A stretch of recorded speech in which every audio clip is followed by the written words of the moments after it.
శ్రీమద్ రామాయణ ప్రాంగణం ఆంధ్రప్రదేశ్లోని విజయనగరానికి సమీపాన నెలకొన్న దర్శనీయ ఆధ్యాత్మిక కేంద్రం.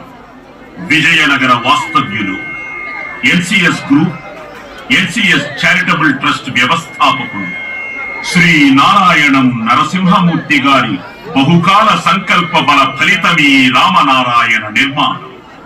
2014 మార్చి 22న శుభారంభమైన రామనారాయణం 15 ఎకరాల స్థలంలో కోదండరామ సాక్షాత్కార ప్రాంగణంగా కొలువై విల్లు ఆకారంలో రామయ్యకు కట్టిన ఈ ఇల్లు దర్శించే భక్త హృదయాల మువ్వల సవ్వళ్ల ఘల్లు ఘల్లు నాదాలతో నిరంతరం రామనామ స్మరణంలా ఈ ఆవరణమంతా ప్రతిధ్వనిస్తూ పాత్రలను ఆకృతులుగా మలచిన కళా నైపుణ్యం చూడాలంటే మనమెంత పుణ్యం చేసుకున్నాము.